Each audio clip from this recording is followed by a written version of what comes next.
Dubai में अब हफ्ते में 4 दिन करना होगा काम। नमस्कार, स्वागत है आपका हमारे चैनल यूएई खबर पर।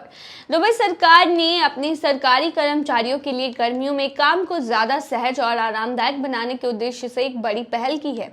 अब सरकारी कर्मचारी इस सप्ताह में सिर्फ 4 दिन काम करेंगे और उनके वर्किंग आवर्स भी कम कर दिए गए हैं। यह नई व्यवस्था 1 जुलाई 2025 से शुरू होकर 12 सितंबर 2025 तक लागू रहेगी। इसका मकसद है कि चिलचिलाती गर्मी में कर्मचारियों को थोड़ा आराम दिया जा सके और उनके जीवन में काम और निजी समय के बीच में बेहतर संतुलन बनाया जा सके। इस योजना की शुरुआत 2024 में एक पायलट प्रोजेक्ट के रूप में की गई थी, जिसमें दुबई की 21 सरकारी संस्थाओं को शामिल किया गया था। पायलट चरण के नतीजे बेहद पॉजिटिव रहे। कर्मचारियों की संतुष्टि बढ़ी, प्रोडक्टिविटी में सुधार हुआ और वर्क प्लेस का माहौल भी बेहतर हुआ। इन पॉजिटिव परिणामों के आधार पर अब इस साल यह योजना सभी सरकारी संस्थाओं पर लागू की जा रही है। इस स्कीम के तहत सरकारी कर्मचारियों को 2 अलग अलग शिफ्ट में बांटा गया है। पहला ग्रुप सोमवार से गुरुवार तक रोज 8 घंटे काम करेगा और उन्हें शुक्रवार को पूरी छुट्टी दी जाएगी, जबकि दूसरे ग्रुप के कर्मचारी सोमवार से गुरुवार तक हर रोज 7 घंटे और शुक्रवार को सिर्फ 4.5 घंटे काम करेंगे। लेकिन उससे पहले अगर आपने अभी तक अरब टाइम्स ऐप को डाउनलोड नहीं किया है तो फटाफट कर लीजिए। बता दें कि डाउनलोड करने के लिए आपको ज़्यादा कुछ करने की ज़रूरत नहीं है। जाना है प्ले स्टोर पर, सर्च करना है अरब टाइम्स ऐप, वहाँ पर आपको ऐप दिख जाएगा, आप उसे डाउनलोड कर सकते हैं। तो डाउनलोड ना। इसका मकसद है कि कर्मचारी हफ्ते के अंत में थोड़ा राहत महसूस करें और परिवार के साथ समय बिता सके, खास तौर पर जब स्कूलों में गर्मियों की छुट्टियां चल रही हों। दुबई सरकार के मानव संसाधन विभाग के महानिदेशक अब्दुल्ला अली बेंजाद अल फलासी ने इस पहल को एक पॉजिटिव बदलाव बताते हुए कहा कि सरकारी कार्य संस्कृति को इंसानों की जरूरतों के अनुकूल और अधिक लचीला बनाने की दिशा में एक महत्वपूर्ण कदम है। उन्होंने ये भी कहा कि यह योजना दुबई की लचीली, टिकाऊ और लोगों पर केंद्रित सरकारी सेवाएं प्रदान करने की सोच के साथ मेल खाती है। फिलहाल यह नई व्यवस्था केवल सरकारी क्षेत्र के लिए है, लेकिन दुबई और यूएई की सरकारों ने निजी क्षेत्र की कंपनियों से भी अपील की कि वे भी लचीले कार्य समय और वर्क फ्रॉम होम जैसे विकल्पों को अपनाएं। नवंबर 2024 में जारी एक सर्वे में यह सामने आया कि यदि लचीले घंटे और दुरुस्त कार्य को अपनाया जाए तो दुबई की सड़कों पर ट्रैफिक, खासकर पीक आवर्स में काफी हद तक कम हो सकता है। जनवरी 2025 में जारी एक व्हाइट पेपर में भी यह बताया गया कि रिमोट वर्क न केवल कर्मचारियों की प्रोडक्टिविटी को बढ़ाता है, बल्कि कंपनी के लिए भी खर्चों को कम करता है और कर्मचारी की संतुष्टि में इजाफा भी करता है। कुल मिलाकर दुबई की सरकार ये पहल न केवल एक आधुनिक सोच को दर्शाती है, बल्कि यह भी साबित करती है कि यदि सही नीतियां लागू की जाए तो गर्मियों जैसी कठिन परिस्थितियों में भी काम को आसान और जिंदगी को खुशहाल बनाया जा सकता है। हालांकि ये जो नीति है वो सिर्फ सरकारी कर्मचारी के लिए है। प्राइवेट कर्मचारियों को अभी भी जो उनका वर्किंग शेड्यूल है उसी के अकॉर्डिंग काम करना है, लेकिन एक राहत उन्हें भी दी गई है कि मिड डे वर्क यानी कि 3 घंटे का या 2.5 घंटे की छुट्टी मिलेगी दोपहर में वैसे लोगों को जो कि कड़ी धूप में बाहर काम करते हैं, और ऐसे लोगों को 3 घंटे की राहत दी गई है। बाकी जो जितने भी लोग हैं जो प्राइवेट सेक्टर में काम करते हैं उनको उनके शेड्यूल के अकॉर्डिंग ही काम करना है। यूएई की पूरी करेगी 2 बड़ी शर्तें और पाले गोल्डन वीजा। बिल्कुल सही सुना आपने। संयुक्त अरब अमीरात का गोल्डन वीजा प्रोग्राम इन दिनों चर्चा में बना हुआ है। इसके जरिए साइंस, इंजीनियरिंग, हेल्थ केयर और टेक्नोलॉजी जैसे फील्ड में अच्छा प्रदर्शन करने वाले छात्रों को 10 साल के लिए रेजिडेंसी दी जा रही है।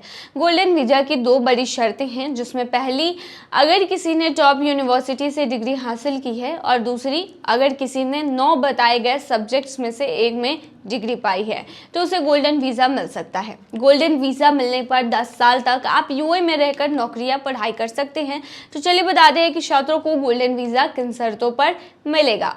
दुनिया के छात्र एजुकेशन कैटेगरी के तहत गोल्डन वीजा पा सकते हैं, लेकिन उनके पास उन फील्ड में डिग्री होनी चाहिए जो गोल्डन वीजा के लिए एलिजिबल है। साइंस, इंजीनियरिंग, हेल्थ केयर और टेक्नोलॉजी जैसी फील्ड में डिग्री रखने वाले ग्रेजुएट्स गोल्डन वीजा के लिए अप्लाई कर सकते हैं।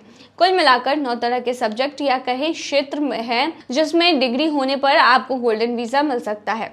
इसमें artificial intelligence, big data, epidemiology और virology, computer engineering, biotechnology engineering, electronic engineering, software engineering, electrical engineering और जेनेटिक्स और मॉलिक्यूलर इंजीनियरिंग शामिल है। गोल्डन वीजा मौजूदा स्टूडेंट्स के लिए नहीं है। ये वीजा उन छात्रों के लिए है जो पढ़ाई पूरी कर चुके हैं। लेकिन उससे पहले अगर आपने अभी तक रब्ता एम्स ऐप को डाउनलोड नहीं किया है तो फटाफट कर लीजिए। बता दें कि डाउनलोड करने के लिए आपको ज़्यादा कुछ करने की जरूरत नहीं है। जाना है प्ले स्टोर पर, सर्च करना है रब्ता एम्स ऐप, वहाँ पर आपको ऐप दिख जाएगा, आप उसे डाउनलोड कर सकते हैं। तो डाउनलोड ना।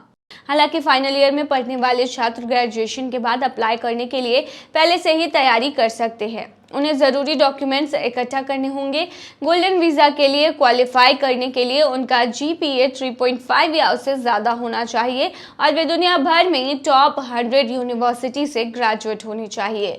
Massachusetts institute of technology America, Stanford university America, Oxford university Britain, Harvard university America, Cambridge university Britain, California institute of technology America, ETH Zurich Swiss, federal institute of technology Switzerland, university college London Britain, imperial college London Britain, Chicago university America. अगर कोई छात्र golden visa के लिए eligible होता है तो उसे सबसे पहले आधिकारिक तौर पर सत्यापित ग्रेजुएशन सर्टिफिकेट देना होगा।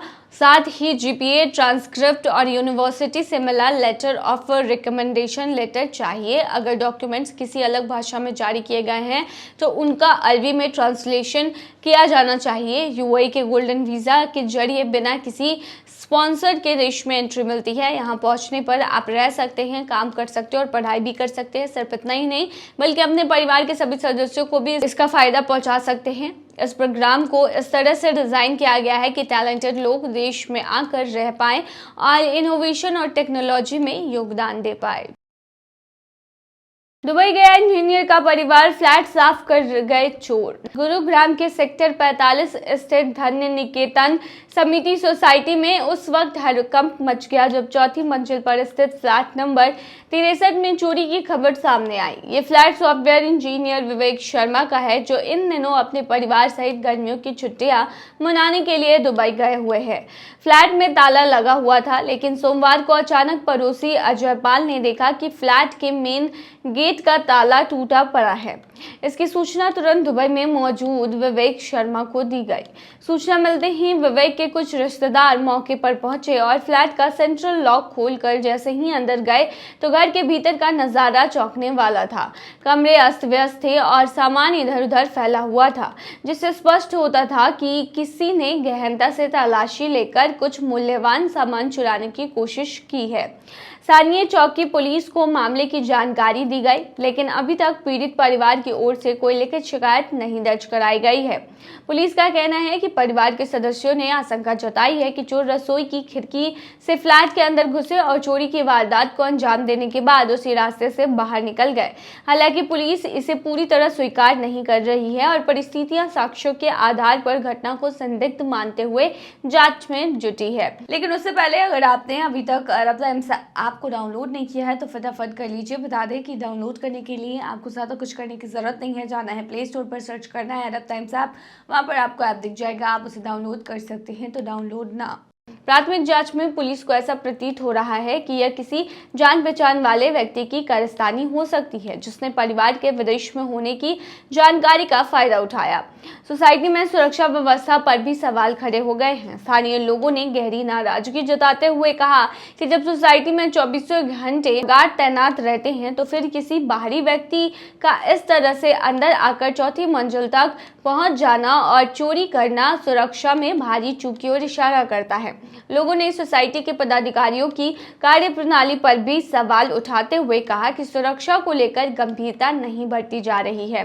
फिलहाल पुलिस मामले की जांच कर रही है और पीड़ित परिवार के लौटने या उनकी ओर से शिकायत मिलने का इंतजाम किया जा रहा है। तब तक कोई औपचारिक FIR दर्ज नहीं की गई है। घटना के बाद से सोसाइटी में भय और सुरक्षा का माहौल है और लोग अपने घरों की सुरक्षा को लेकर चिंतित नजर आ रहे हैं। तो अगर आप भी कहीं विदेश पे टूर पे जाते हैं तो सुरक्षित अपने घर को रखें, किसी को भी जानकारी न दें कि आप घूमने जा रहे हैं या फिर अपने घर की सुरक्षा में किसी को रख कर जाएं, क्योंकि ऐसी वारदातें काफ़ी हो रही हैं। तो ये थी तमाम जानकारी। बने रहिए ऐसी तमाम खबरों के लिए UAE खबर पर।